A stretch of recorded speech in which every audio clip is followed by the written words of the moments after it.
I'm not a scientist. I'm not an expert in footballs. I'm not an expert in football measurements. I don't want anyone rubbing them, putting in the air in them, taking the air out.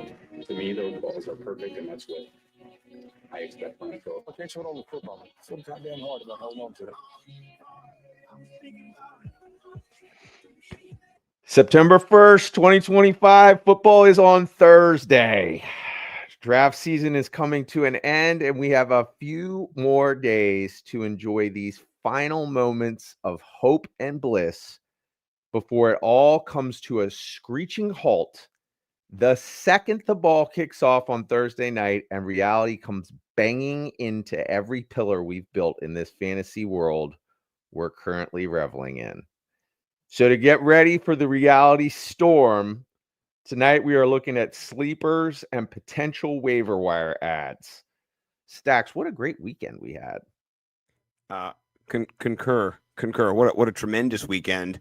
Draft at your house on Saturday night. We had a draft at my house yesterday. Homeboy did not leave my house until 8 o'clock last night. So I was his name. Jim. He's Jim. Jim. Okay. Jim. Yeah, Jim good was old a Jim. character, dude. Yeah, he was probably my highlight of the weekend for me. He tattooed himself.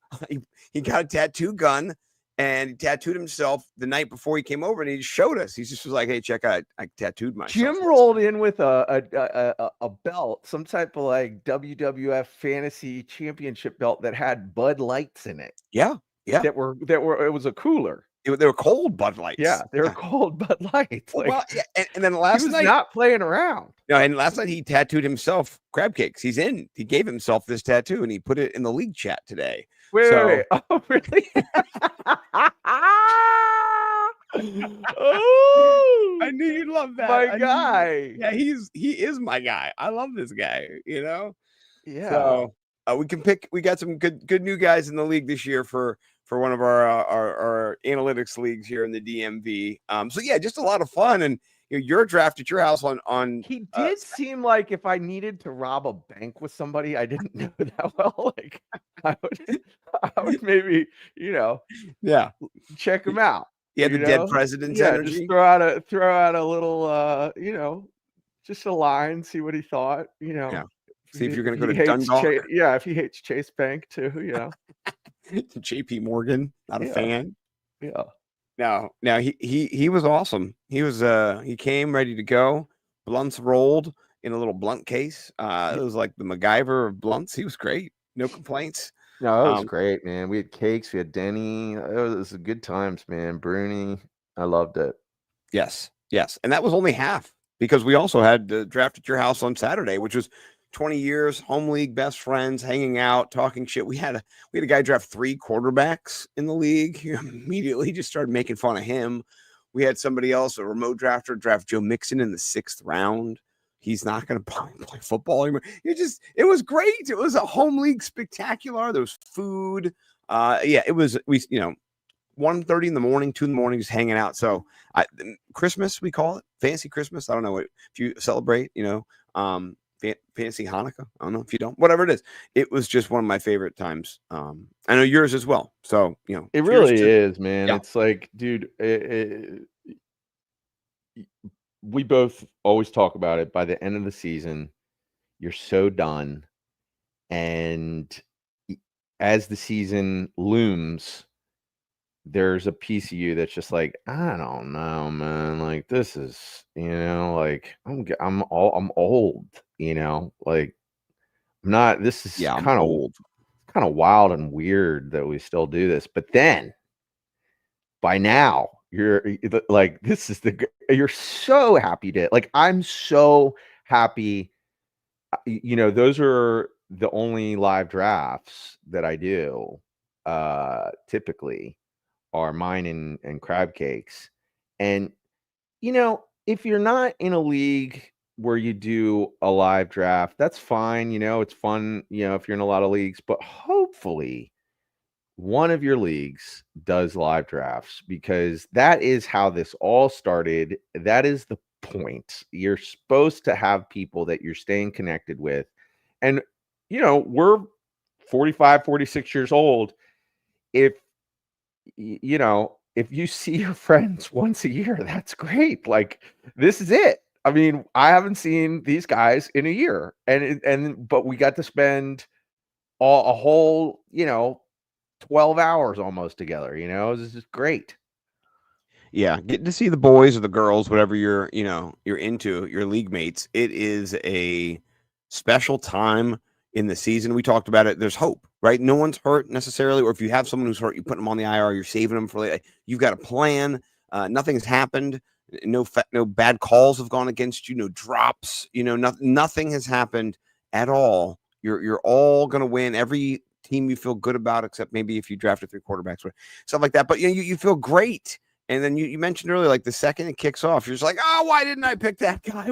Oh my God, I made a mistake in this. Oh no, I'm not going to. So it does, the doubt creeps in immediately. But until Thursday, I mean, you're still drafting. We were drafting. I have one more live draft. I forgot. I have 3 that I do every year. Yeah, I have one more on my Thursday night draft. There's a Tuesday night draft that I'm involved in. There's a Wednesday night draft that I'm Fantasy Millionaires. Yeah, let's go. You're involved in one tonight, and then Thursday you've got your drafting every night up until it's draft season. It's just our wives league is tomorrow night. Yep. So my wife's pissed. She's the 10th pick. I told her, don't worry, you'll be fine. It's a 10-man league or 10-woman league. You're great. Don't even worry. And just sit back and let the value fall. Those leagues are crazy. 10-team leagues are crazy because you'll get Stephon Diggs in the 12th round or like 13. You're like, what the hell is this? Are they even playing? And they'll be like, yeah, Stephon Diggs is my wide receiver 6. You're like, oh, damn.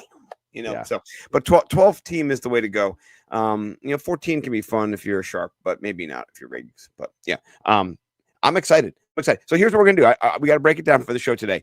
We're talking sleepers, waiver wire ads, and just kind of guys who we think are going to break out, but maybe not going to break out right now. So these are people who you might not have drafted them. They might get drafted by other friends, then dropped because they don't really, break out right away. So hold. A sleeper doesn't have to be awake the first week or even the second week.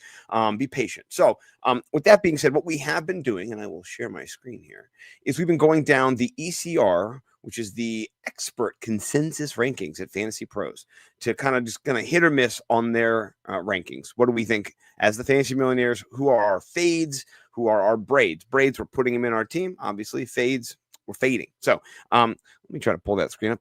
I can do 2 things at once. Hey, there you go. So last week we left off around end of round 10. Sorry, end of round 12, going into round 13, right? And so I think we ended around Hunter Henry. We laughed and we're not drafting Hunter Henry. But Geno Smith moved a little bit. And so here's what I wanted to do. I've got Geno Smith. I got a couple of QBs down here that I wanted to run by you first, right? Okay. I've got Geno Smith. I've got Matthew Stafford. And where's the other guy here? Man, Cam Ward. So if you're waiting or you're trying to get a second quarterback, if you're waiting, I'm not too sure what you're doing. Because Denny Carter did wait and get Cam Ward yesterday, but that seemed like fool's gold, particularly since I stole Drake May from him. But anyway, what are you kind of thinking about down here? Are you adding a depth quarterback at this point? And sell me on any of these players clogging up your bench, because honestly, I don't think I'm going to have any of them on my bench. Geno Smith is interesting as a second QB, but I just feel like there's enough guys that I would roll the dice on before I would roll the dice on him. We talked about Jordan Love, CJ Stroud, Trevor Lawrence, like those are all guys. But I think Geno Smith is right there. He's in a new situation again, and he's just someone that really blossomed late in his career. And even last year was a fringe QB1 in the 12-man league, So, getting to be with Pete Carroll, it's there's it's going to be a whole new situation in Vegas. We're going to have to kind of wait and see, but I think Geno Smith is one of these guys that could he's going to go undrafted in a lot of leagues, and he could be one of these guys that's a hot waiver wire pickup after like week 2. So he to me, he's the most interesting one. I'm in love with Matt Stafford. The injury news there is just so scary, and I mean, I'm still drafting Puka where he's going because I don't think it matters. And then on top of it, like if it is the Jimmy G show, him and Devontae don't have the best rapport, so it's all Puka for days, baby.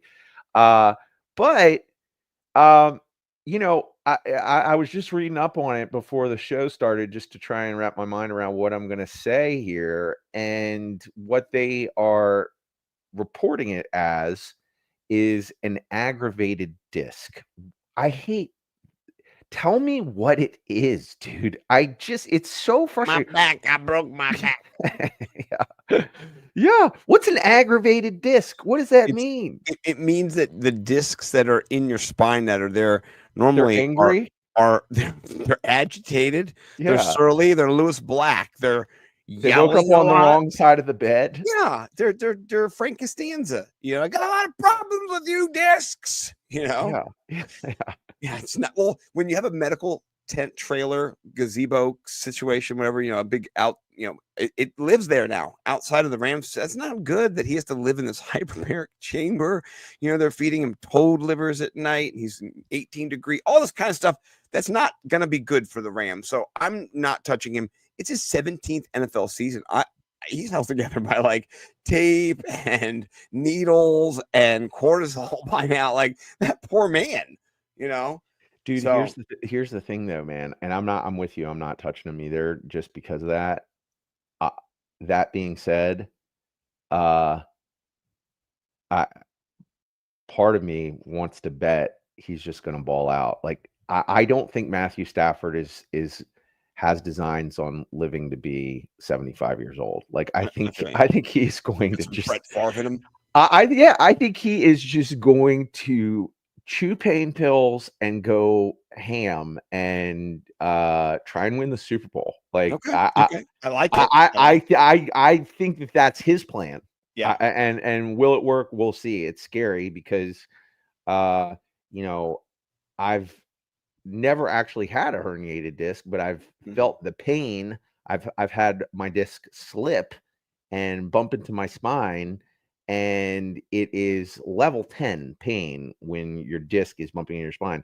But these football players are different animals, dude. So plus they take stuff. He's not gonna be able to walk in 10 years. You know what I mean? So yeah, my man, I hope you do not do not play. Cam Ward. Let's just talk Cam Ward real quick because he was the tail end. I'm excited about him too. Yeah, he's free. I think he does have upside. You have a new offense. Let me pull Cam up here for a second. Let me share my screen. I'm producing and starring. Look at that. Denny Carter did take him in our analytics as his only QB, right? Only QB, and so that took a little bit of balls on this guy. He's got Ridley. You got Tony Pollard. He can catch the ball. You got Chig in the tight end spot. They've got an unproven rookie. So there are questions around here. You mentioned it in the very beginning when we started talking about Calvin Ridley, though. Calvin Ridley, deep ball threat. It's one of the things he does best is run the deep routes, that goes, the post, all that good stuff. And then Cam Ward has a cannon. And so, yeah, you've seen it. And it's real. And so, it doesn't always work out. Those deep passes, you don't get, a high hit rate on those. But there is potential here for Cam. I think DFS a lot.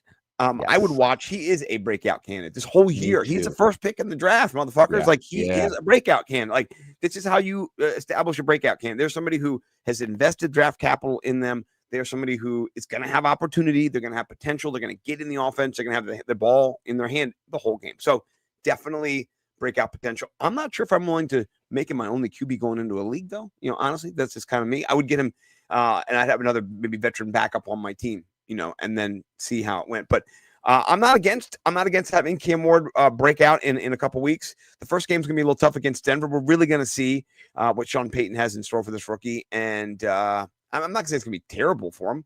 I think they'll do some screens and some ways to kind of get the ball out of his hand fast.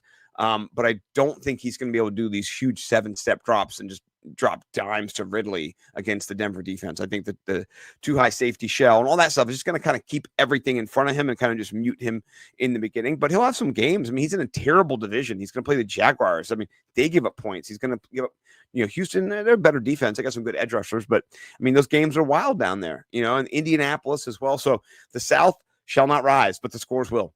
So I'm into Cam. I'm into Cam a lot too, and I again, there's players I think that if you're doing a 2 QB type thing, I mean that's why you gotta love Denny Carter that's his only quarterback, and he left the guys that we talked about on the board and went for Cam because the upside, right? I mean the upside here with Cam Ward, I remember somebody talking about, I can't remember exactly what interview it was or who said it, but they were talking about how, he was initially going to be drafted last year. And then he, I guess, decided not to for whatever reason, and then went to Miami and now ended up being the first player drafted.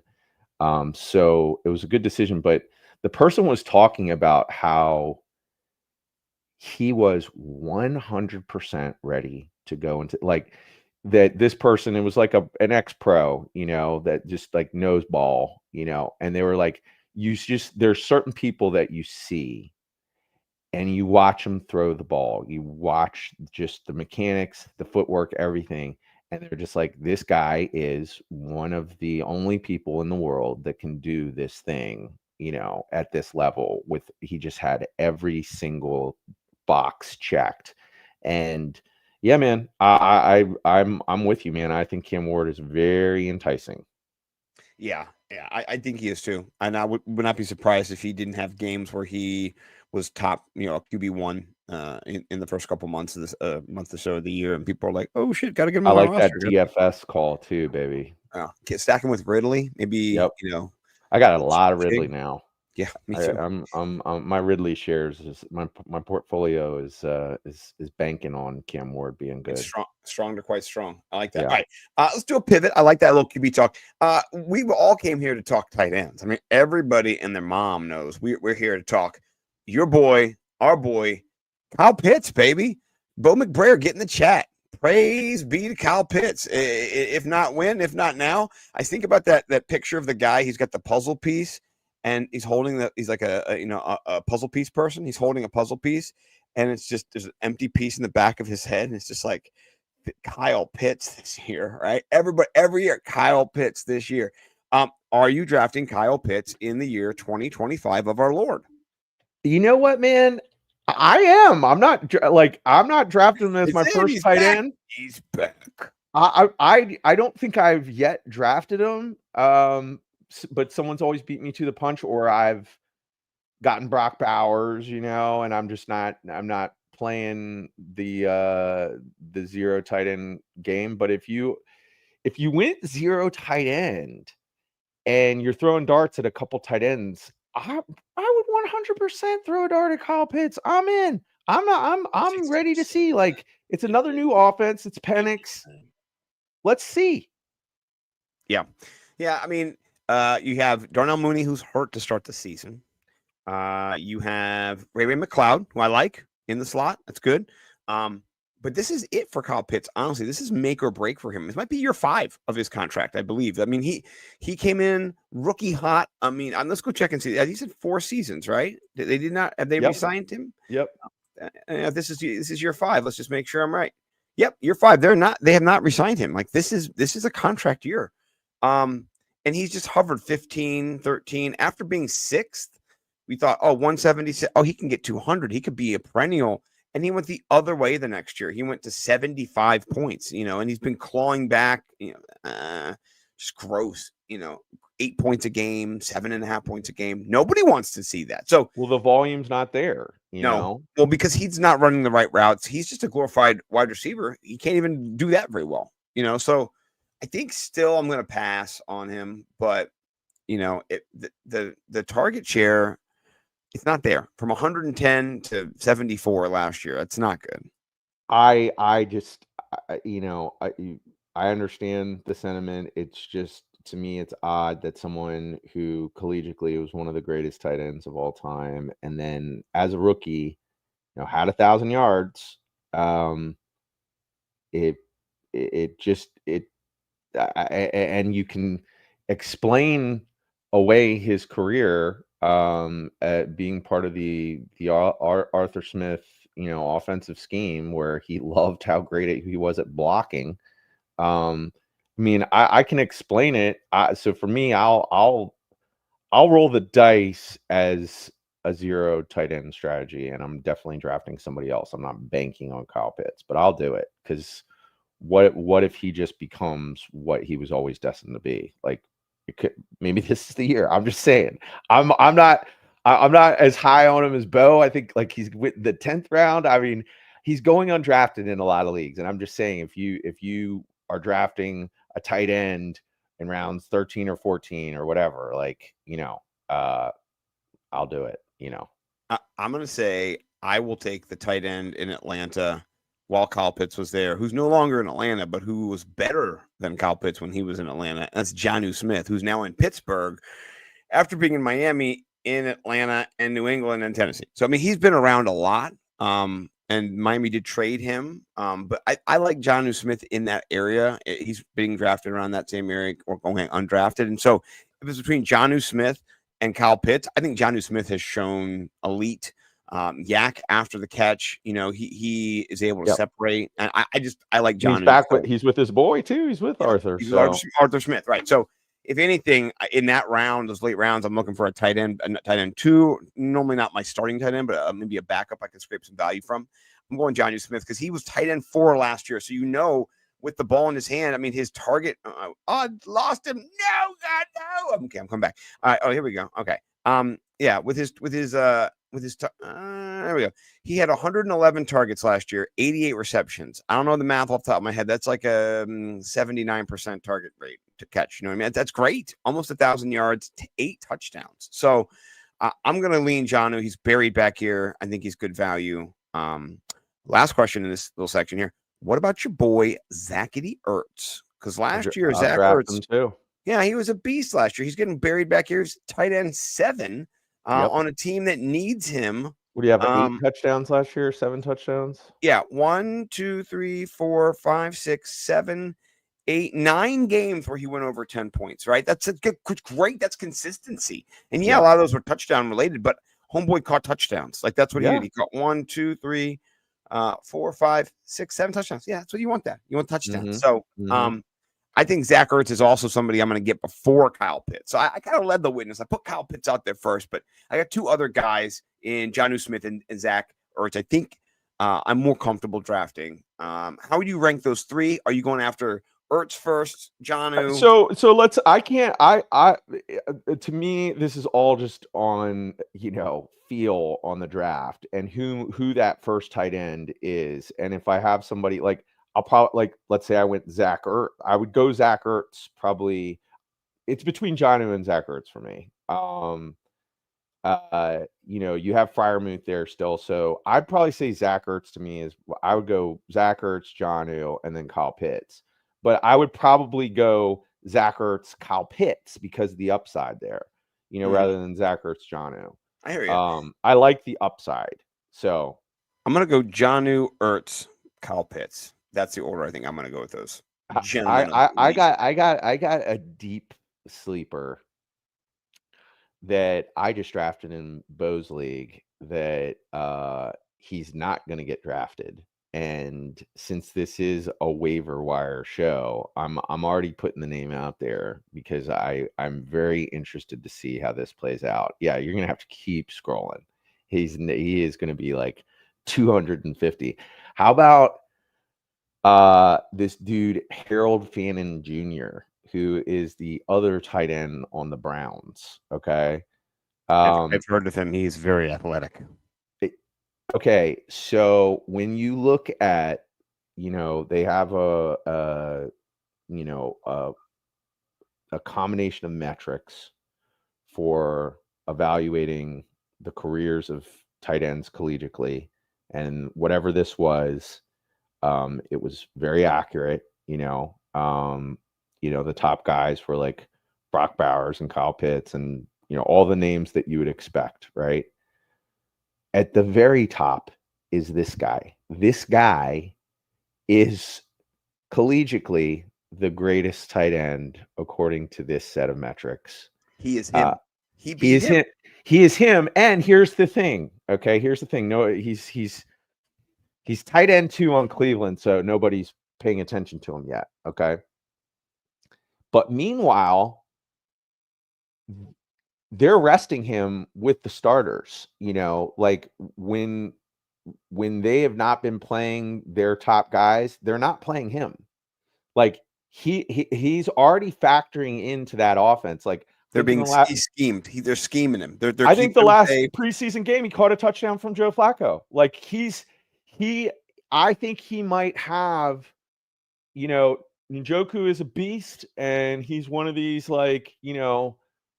mid-tier tight ends that I can get behind and people are excited about, and he's going to be the man. I think he'll continue to beast out because he's such an animal. But this guy, to me, carries a ton of intrigue because they really might be designing plays just for him. Like this guy has his own totally unique set of skills. It sounds like he's a DFS darling for week 1. I'm just saying, we're talking about zero tight end, and you drafted Zach Ertz, you want to go crazy potential upside, and you could save this guy till round 16. No one's going to draft him. I love the nuggets. All right, we'll pivot away from. We like to jump in position groups here, kind of talk about a group of people who are being drafted and kind of go to the next group of people. So I got to scroll way back here to the 13th and 14th rounds. Let's talk a little RB, because there are some RBs that are in here, particularly, a few that I want to get your take on here. We have not talked about Jerome Ford. We did talk about Quinshon Judkins. He's in there. He's falling down a little bit, but also Jerome Ford. We've not talked about him. So last week, he was a little bit further down. Now he's up here. What do you think about Jerome Ford in this backfield? You also have, by the way, scroll down a little bit further down here. You got Mr. Dylan Sampson somewhere. Right. Where is that? There he is, Dylan Sampson. So in this range, you've got all 3 of the Cleveland RB running backs. And so, we talk about Judkins not signed yet.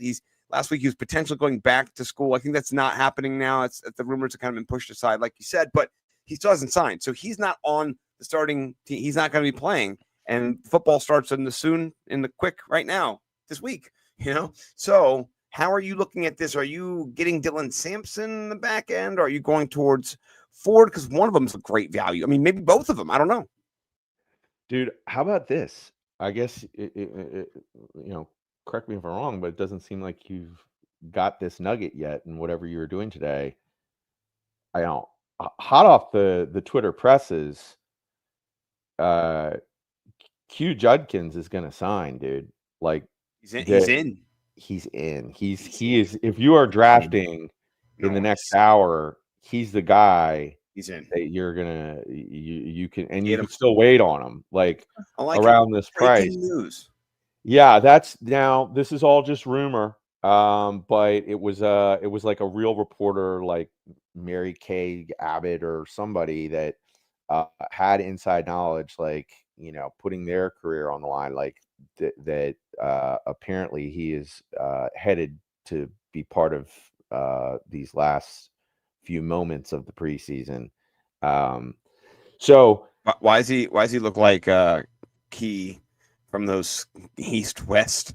A little bit, yeah. A little bit. These guys' hair, 2 different colors. It looks like it's straight on one side. It's not, but it looks like he's got like a perm straight and then the dreads. And his name is like Kaduka Jajuka. Yeah, he definitely looks like an East-West dude, right? 100% East-West vibes. I love it. I'm a big fan of that. Yeah, so Q might be the guy here. You might want to just. I'll tell you what, Dylan Sampson might be the guy though too, man. Like that's a really talented running back. Yeah, has reps been in the offense all preseason. Jerome Ford to me is the odd man out that I'm not interested in. I'm just not. Like he's whatever. We've seen him. He can flash, but I mean he's a little fella. So. I mean he's just he's to me clogging up your bench at this point. You Right. know, Right. I mean, Dylan Sampson has way more upside, and then Q is also probably going to factor in. So Yeah, he's gonna be involved. yeah, I mean they drafted him in the second round, and then they drafted Sampson in the fourth. Double But trouble. Sampson's, he's ready. So he might end up being the guy because this guy's been in preseason. He's ready to go. Yeah. Okay. Pivot to another backfield. We're still in the backfields. We've got two running backs that are kind of on the front end of this. We've got Bashal Tootin for Jacksonville, part of a three-headed monster. We've talked about Bigsby and ETN before. And then Nick Chubb, late in the game here for Houston, we've got no Joe Mixon. Joe Mixon, in every show, he's falling into our shows. No one who's paying attention is drafting Joe Mixon right now. Maybe stash and dash if you're a Houston fan for something. I don't know, just pour some out. But Nick Chubb, also an oft injured, came back, but I mean he is not great. What do you think about Houston? You picked up Dameon Pierce, I saw off a waiver wire somewhere in one of our leagues, right? Am I not putting? I'm picking him up everywhere. Yeah. I mean, how about he's a late round guy to draft? I mean, You're he's Pierce over Chubb guy. This is it, man. Like, I'm shocked that Nick Chubb is not going to be the guy. And on the depth chart, he is listed as RB1. So I haven't really seen enough, to make any definitive statement. It's all just been word of mouth. It's just been. Pierce even is. He's not. He's way down. Oh, there he is. 245. Yeah. Oh my God. Holy Lord. Well, guess what? The depth chart goes Chubb, Pierce, Marks. So Woody. Yeah. So everybody's I've seen a lot of drafts where people draft Chubb and Woody Marks, and it's like, dude, Dameon Pierce is listed as the RB2. Like, he was dealing with injury too. So, but as the season rolls around, I think he's going to be getting in there, and it's just whichever one pops. And the thing about Nick Chubb is like, okay, I'm shocked, but he's been hurt enough that people are saying he's just not the same guy. Like, that's what, and it's shocking because I've seen those videos of him where he's got 600 pounds and he's squatting, and you're just like, this guy is just one of the most, freaks that's ever lived, and one of my favorite running backs, since I've been doing fantasy football. I get the Chubb for Chubb, but Father Time's undefeated. I'm fading Chubb, and Woody Marks or Dameon Pierce, I think, is going to be the one that emerges, but it could be Nick Chubb. I mean, this is all just what I'm hearing. I don't know. Yeah, and the Texans aren't great at running the ball. Joe Mixon wasn't even efficient last year. He was just the guy who did it. And some of those games they were winning, Joe Mixon they were just handing the ball, they're winning, So I think they'll throw the ball more this year. Also, that most of their wide receivers at one point were injured last year, with Diggs going out and Dell going out later and Nico Collins missing time. It was a bad scene. So now the running backs are, missing some time here with Mixon. So I think they're gonna have to throw the ball a lot. So running back Nick Chubb, not a real threat to catch the ball either. Not that they target backs a bunch, but still, he's a decimal back is what I've heard people say for DFS purposes. Like, he gets 7 carries or 15 carries for 72 yards. Like, he gets 7.2, and if he gets a touchdown, he gets 6. But if he doesn't get a touchdown, like, you're getting 6 points or 7 points or 8 points. Like, that's not going to win anything. So I'm kind of out on Nick Chubb myself. I think Dameon. Yeah, I mean, at this point, hopefully, you're good going into these last rounds, and you're these waiver wire potential guys where you want to go for upside, right? Like, just look at who could end up going and being around 14 guy to around 6 guy next year, and Dylan Sampson, Woody Marks, The Those, rookies, the young yeah, players. those are the guys. Yeah. Yeah. All right. Well, next we're going to talk about wide receivers because I got to talk about wide receivers. Here we have a mix. We got some veterans and we got some young heads, right? So I'll start with the veterans, right? We kind of skipped him earlier, but DeAndre Hopkins, third wide receiver in Baltimore behind Flowers, Rashad Bateman. He's kind of in this mix. So you have got him, and then you also have Keenan Allen back in, LA, used to be Kansas City, or I'm sorry, it used to be San Diego when he first started. Yeah, and went to LA, but back in LA. And then you have down here Marquise Hollywood Brown in Kansas City. He's a little hurt right now. He's questionable. But these are older veteran wide receivers that we've seen their performance. We know what they can produce. Maybe they're not producing at those levels. Are you targeting any veteran wide receivers that are on teams where they're the third wide receiver on the team, or maybe in Keenan Allen's situation, he might be the wide receiver too on this? You know what I mean? Like Keenan Allen might be the unique situation. How are you kind of assessing some of these later round vets? I mean, to me, Keenan Allen's the one that I want here, and sadly, I haven't really, there's always been somebody else. So I haven't drafted him for whatever reason yet. Just whatever team I've been building, I've been wanting more depth. And so he hasn't gotten onto any squad for me, but I'm sad about that because I think the upside is really there with him as well. He didn't have some horrible year last year. Like he flashed a ton at different times, and now he's back with his boy. And people are just like I was saying, the bad word on the street about Nick Chubb and the vibes coming out of Houston, like the vibes coming out of the Chargers camps to me, I'm hearing like they're just, like they never skipped a beat. Like it's the same thing. So I'm sort of shocked that his ADP hasn't gone up a little bit higher, People have been waiting and hating and fading him for years. And I think last year people just said, see, told you, old, done. Not the quarterback situation, not the terrible offensive coordinator that was fired, the coach, and the quarterback coach became the coach, and all that bullshit. Now they're forgetting that Justin Herbert can throw an accurate ball.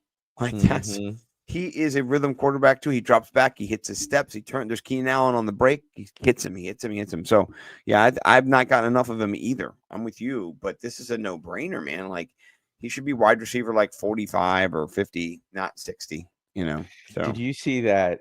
This was on Twitter, and maybe you saw, maybe not, but it was like one of the Barstool guys. They started waxing on Justin Herbert, and it was like I'm so old. I think her name's Madison Beer. She's like a new hot it girl. And I think they're dating. She's been singing for a while. Okay. Oh yeah. Well, she's, hot chick, whatever. And she's been hot for a while. Just been hot. Yeah. Okay. I don't know her. So, but they were like, the thing was on Twitter, like, how did he get her? And this guy on Barstool was like, I don't know. How about he's 6'6", he has surfer hair, he has the coolest job in the entire world, he lives in Southern California. Like he just went on and just listened. Like, how did she get him? Like this guy is the absolute pinnacle of manhood that you want in America. Like, why are people sleeping on Justin Herbert? And they're sleeping on him in fantasy, dude. I mean, Justin Herbert was the man. Like, remember when he was QB4 off the board like 2 years ago? Like, they brought in a Harbaugh, and like now he's, he can't date Madison Beer. No, no, it's against the rules. Yeah. So that was a Keenan Allen rant. A pro Keenan Allen. Yeah. Yeah. I mean, she's a lovely lady, but yeah, I think he's also kind of like goofy and nerdy and I'm just saying on paper that guy's a dreamboat. Oh yeah. I agreed with everything that guy said. Like he just listed out way more stuff than I just said. Even it was just like, man, he's on point. Like just his hair. He has great hair. It's got ridiculous hair. Yeah. Yeah. Okay. Pivoting away from good hair. Young wide receivers, they probably have good hair too. I'm sure Wan'Dale Robinson has good hair. Wan'Dale Robinson being forgotten back here. Romeo Doubs also. We didn't talk about it, but Jayden Reed has a Jones fracture in his foot. He's gonna limp through it. He said this year. I'm just gonna give it the old college try, which is not good for him. Again, I don't know if they said it's a Jones fracture. No, they Because did. They did. Yeah, really? Yeah, I read it out there. Yeah. Yeah. Okay. Yeah. So I thought they hadn't disclosed what it is. I thought maybe. I mean, I read it. I don't know why someone would write it if it wasn't. I mean, I didn't make that up. You know what I mean? Yeah. I read it as a report. But you've got Romeo Doubs or whatever there. You've got rookie Jayden Higgins from Houston, and then Wan'Dale Robinson. If you're in that young receiver range in these different offenses, Giants with Russell Wilson, C.J. Stroud, and then hopefully fantasy relevant Jordan Love this year. What are you thinking about if these are any of your guys, braids or fades? Let me know what you're thinking. Okay, I'm gonna say braid for Romeo Doubs because Matthew Golden very well could be the golden child, and he looks like he will be. But meanwhile, this is really his offense now. Like they're the ones that are gonna be in the 2 wide receiver sets, him and Golden, and then meanwhile, when they bring in Jayden Reed, he's playing through a Jones fracture. So why not Romeo Doubs? Like he's always been somebody that has big moments. So to me, he's the one. Jayden Higgins obviously has some appeal and intrigue, but I'm more confident in the Packers being a thing than I am in the Texans this year for whatever reason. So I think that offense will be more dynamic than it was last year. I think Jordan Love takes a step forward instead of a step back. To me, Doubs is like the safe play, and that's the one I'm most interested in. What about you? I want to hear how you got those guys. We didn't even say Wan'Dale Robinson, so he's long forgotten. I think Wan'Dale Robinson last year. Let's look at his season stats. Where did he finish? Wide receiver 36. Like not terrible. He's being drafted like wide receiver. What is he? Wide receiver 60? I don't know. Like if I just see him back there, I just grab him. Because it just, he's got a better quarterback this year. He's got Russell Wilson. He's got single coverage because most of the time they're going to be on Neighbors. And if Neighbors misses time because he's hurt, then Wan'Dale Robinson becomes, probably the guy who gets most of the target. So, I mean, Wan'Dale Robinson just seems like a undervalued player. But straight upside, I mean, you got to go Jayden Higgins. This guy's a monster. He's huge. He's 6'4". He can run. He's got a big old strong hoss of a body. He's like 225. The guy is a built, huge wide receiver. Now he's not as fast and fluid and he's not Nico Collins. He's a little bigger too. He's not svelte like Nico's. He's kind of got that leaner frame, where he's going to burn you all the time. But Higgins has got good hands, and I think they're going to throw the football a lot. So I'm going Higgins just for upside. Like if we're going to go in these rounds for upside, which I think you're looking for, and if Nico Collins gets hurt or somebody gets hurt in that offense, he probably will be on the wide receiver 3 set. So don't look for him right away. But I would expect him eventually after a couple, maybe some, target games to get in there. And we'll see if he can do some damage and be successful in some of these games where they need him. I hear everything you're saying, but back to Romeo Doubs, like why doesn't he have the most upside if he is Matthew Golden is a rookie? Yeah, and Jayden Reed is got a Jones fracture, and here's why Tucker Kraft is there, and then they like to run the fucking football all the time. But they're going to throw touchdown passes. Is it only going to be what? No. Matthew Golden is a rookie. That's why I think Kraft's going to get like 10 touchdowns this year. I'm all about it. I'm just saying. Yeah. I feel like Romeo Doubs has a lot of kind of forgotten hidden potential. Upside. Yeah, I mean, he drops the ball sometimes too. He does dumb stuff too, but he's 19, 17, 10, 18, 14. He's got the potential for sure. Yeah. So he's getting those round, 13, 14, 15. It's a wide receiver 1, really. Right now, Matthew Golden is projected to become the wide receiver 1. But if they're going out, stand down, set, hut on week 1, where's Romeo Doubs at right now? He's on the side. I think he's the D, right? Well, they're going to throw him the ball, is what I'm saying. Oh yeah, he'll be out there. He'll be out in space.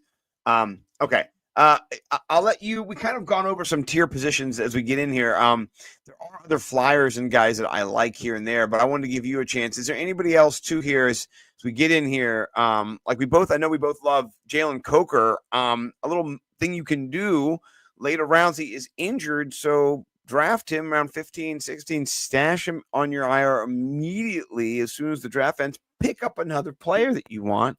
You did that, and then I watched you do it, and I did it. I learned from watching you, Dad. And so that's, I know, somebody who I think is going to come back, and he's not injured the whole year. He's 4 to 6 weeks.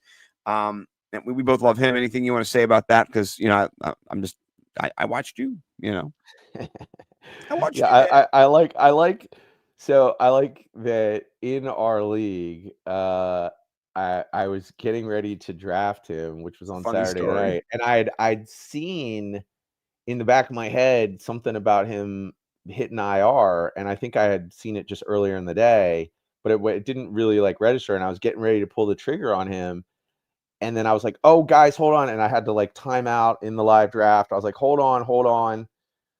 And I had to pivot because it was like round like 12 or 13, and I was ready to go early on him because of the upside.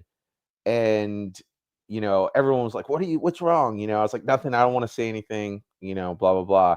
So then the whole league started trying to figure out who I was talking about. And then you finally did figure out, because you're my podcast partner and we just mind meld. You're like, oh, you made like a little like line of Coke reference or something like that.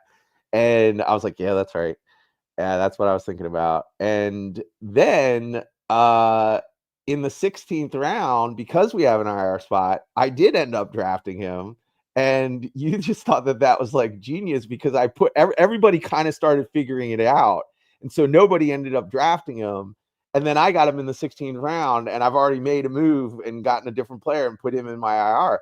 But I do have to say, there was no like, Godfather thought to it. Like, it was all just, it all just sort of happened. And then in the 15th round is when I was like, I could do that, but I didn't lead you guys down that path. Like, it was all real time. It was all like, there was a round. Like, I was honestly scared because you were like right before me that you were going to do that too. And then when you didn't do it, I was like, oh, watch this. He's going to like it. And then you did like it. And then you did it in crab cakes. I did the move, and I did it in Bo's league too. So yeah.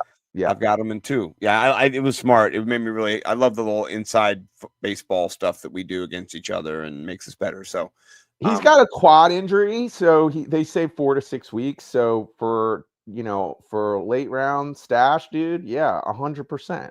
Yeah. All right, I'll tell you another guy we've been fighting over, and I've not gotten any shares of him. Fuck. All right, I'm not happy about it. Is Ollie Gordon? Yeah. Achan's coming back this week. I saw the press release today. He's gonna practice. Don't you worry. He's got a calf issue, some soft tissue issue stuff. That man, his wheels are his meal ticket. He's the reason. I mean, he's fast. If he's got a hurt wheel, he's got a blown calf or something, that you don't want that. So you need insurance in the HN business, and Ollie Gordon II is the insurance, right? Mm-hmm. Wright is injured right now. He's doubtful. He's not going to play week 1. So Gordon is going to be in there. He's going to get some reps. I just think he's going to be a breakout eventually this year. I don't think even Etchen needs to get hurt. I think he'll just be a solid guy there at times. And we'll see. We'll see. I like him. I'm trying to get him. Maybe I'll get him Wednesday or whatever. I doubt it, but you'll get him. You know what? It has, and it happened Saturday night. This is one of these guys that's like, do not forget about this guy, because he's for whatever reason, all these different sites, their ADP don't have him right. So it's like you're looking at your cheat sheet or whatever, and he's too far down. Like, he should be right here in this, Jerome Ford, Quinshon, Judkins category for sure. Like a lot of them still have Jalen Wright ahead of him. And that was the thing, is like, minus the injury, this guy, and Jalen Wright was supposed to be a big thing. I remember last year the buzz on him, but Ollie Gordon outplayed him in preseason. Like, he looked fantastic. So like, this is the guy. And then Jalen Wright's expected to miss multiple weeks after Yeah. undergoing a procedure on his leg. It's So not good. He got under the knife, baby. this is the guy. Like, if we're doing our thumbnail, it's Ollie Gordon for this show. Yeah. I think the thumbnail. I don't know. I'm just saying it should be. I think before it was Marvin Mims, because Marvin Mims was at that time he was in the other rounds, and then he'd shot up. But I mean, by the way, Marvin Mims, I love him, and you got him. You sold him for me, you piece of shit. I hate you guts up, you. A lot of upside with that guy. Anyway, I like Ollie Gordon. Anybody else? We've got about 10 minutes left. We don't want to shortchange. We don't really talk kickers or defenses. I know people do that kind of stuff. God bless you. You know who you're going to get, and if you don't, then it's fine. Anybody in here that you're kind of, I got another guy, and I want to ask you if you have anybody that's going undrafted or only sharps are drafting. Because here's a guy. Okay, well, here's my guy. You go. Here's my guy, and I think he got drafted. He's been drafted in all the leagues we've been together. Thornton. Yep, it's Thornton. That's right. You mother. Talk about Mr. Thornton. Here's the thing. It's just one of these kind of things, because it's like I haven't followed like a ton of tape on this guy, but it's just one of these kind of like just stats that you see where somebody just puts it real clear. I can't remember exactly who tweeted it and who was on the list, but it was like 6'4" wide receivers that run a 4.3. He runs a 4.30, and he's 6'4.5". Okay. The only other people that have ever done that are Randy Moss and Calvin Johnson. And then there's this never guy. heard of him. So that to me was just enough data where I'll go ahead in the starting in round 13, if I have my team set up the way I want it, I want to pull the trigger on this guy. Hey, you're gonna double down when you find out who's fading him. Guess who's fading him? Who? You already know. Who's Yeah. Really? He hates him? He's a betch guy. He likes the other guy. He likes the little white guy they got, and then they're not using him. They're like, and then they brought in Amari Cooper too. So that'll be interesting. How much they like betch? They brought in. I like Dante Thornton Jr. He's a beast. He is fast. 6'5". Man, can 4.3 blazing speed. Yeah, I'm with you. All right, I got a guy. I have a couple guys, but my guy right here is Tory Horton. He's a little questionable right now. He's got a little issue. He's nursing. He should be getting better soon. But he should go undrafted. Just watch for him this season. If Cooper Kupp gets injured at all, I think he can really do some damage. So I think it kind of takes a little bit of something going on. But they got rid of Marquez, Scaldez, Vantling, Schmatling, Bantling. They got rid of him. And they put him in their 3 wide receiver slot. So as just a little name to keep your ear to the ground. I'm sure we'll talk about him in the waiver wire episodes coming up. Tory Horton, I like him. He's a smaller gentleman of leisure, not a Lockett type, but somebody in space who can move, generate, and get that yak afterwards and be hard to elusive. So I'm in on him. Anybody else you got? Before we I got one more. If you don't want to. Well, yeah, we already mentioned Dameon Pierce is, to me, is one of these really like undrafted guys that is a waiver wire guy. Yes. But for me, that those are all the guys I'm lightly flag planting on. I want to hear more about Brashard Smith and just see what happens with him. He's got 4.39 speed, and Pacheco can catch the ball, and stuff, but. He's somebody just to watch over the course of the season and just see kind of how the running backs go over there, and maybe he gets a role as a third down back more so than Steele. Steele's good at pass blocking, I know, but we'll see. Brashard Smith's fast. Every rookie can't pass block. You know what I mean? So I'm sure he needs to improve his pass blocking, but he's just a rookie who he's in an offense that has potential. Andy Reid offenses always do. So those were a couple of my guys, and I think that kind of wraps up. And we've mentioned some of our other guys before, but I mean those are the sleepers, and we'll see what happens this year with all these things. Because it starts Thursday, man. We're 4 days away right now. 4 days from now, we'll be getting ready to watch football, and then we'll watch again on Friday because there's football on Friday, and then on Sunday and on Monday. So starting on Thursday, there'll be 4 out of 5 days we'll be watching and enjoying football. So I think it's safe to say football is 100% back. Terry McLaurin signed. I mean, pretty much everybody's in right now, right? Like no one is holding out. Just Judkins. That's the only guy left. Was it. The domino fell. Micah Parsons got traded. Hey, by the way, if you're a Dallas Cowboys fan, I don't feel bad for you one bit. I just want to do the Nelson. Because, man, it just feels so good watching you have I feel bad for him. What bad are you, shit owner? Dude. They gave away a generational talent. My gosh. But my favorite is that we get to see Dallas fans implode. As a old Commanders Redskin back in the day fan, we were the laughing stock of the NFL for multiple decades, for the longest time. Yeah. To see another franchise just your turn now. Just run wholeheartedly forward to take the baton. Yeah. And Arthur Blank in Atlanta is like bringing in amazing food into his dome, and he's got a new dome, and everyone loves him, and it's a great place, and they're like $4 get you 100 million pounds worth of shrimp here. You're just like, this is incredible. In Texas, they're just trading away generational talents for nobodies and paying Deron Bland billions of dollars. It's just so great.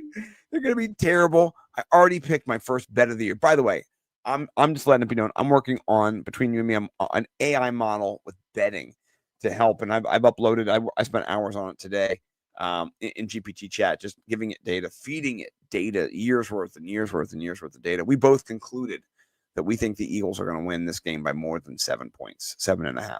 As soon as they traded Micah Parsons, I went and bet the Eagles at -7. It's already gone to 7.5. Immediately went to 7.5. Yeah, the next day, because Micah Parsons is gone, So AI thinks it's going to be under. I think it's going to be over. I think Philly's going to do a little shellacking, and I think Philly could score 45 points in the game themselves. So we'll see. I'm going to go me versus AI this year. We're going to keep track of every game, over, under, what the models predict, what I say. Do I agree with the models? My own stuff. I'm excited to see this first year. I'm just going to do it by myself. I'll share it with people, but I'm not going to put it out there. But I want to get some data on games and how to do some good picks. So we're having fun. I'm excited. All right, next week, the real deal. We'll be doing our actual, the show. And if you don't know, now you know. Here's how the show goes. We're going to break it down with trades to get paid. We don't normally start the first week. You're not trading the first week, but a couple weeks in, we'll do trades to get paid. We'll do the waiver wire, who you're picking up each week, who you're prioritizing. We don't do start, sit, cut. We do elevate, mitigate, eviscerate. We bring up the verbiage a little bit. We're not in second grade, right? I teach it, but we're high class here. And then we do DFS stacks of cash. We talk about our DFS plays. We do 3 different stacks with a high, medium, low price QB. Help you win some money. And then we get out of here with 3 tweets normally, or rated X, whatever we want to call it. And that's the show. And then we win you your league. If you listen long enough, just, don't try to win leagues with us. We'll Tune in for sure. Yeah. And shout out Joe Bond, everybody over the Fantasy Six Pack. And if you don't know, I'm sure the promos are still the same, but if they're not, you can come after me. Go to fantasy6pack.net and put into the old, podcast machine F6P pods to save 15%. And also, you only got a couple days left. Sign up for your fantasy league on Fantrax. You can do all kinds of customizable leagues. You can do college leagues, sickos. If you do it, I appreciate you. I can't do that yet. I got family. Sick. You sick people. But please sign up for Fantrax and tell Joe Bond we said hello. All right, I'll let you get us out of here, Mike. All right, guys, here we go. The season is underway. Week 1, to all your opponents. Horrible moments, devastation, pain, and chaos in week 1 to everyone you're playing. Peace and love everywhere else.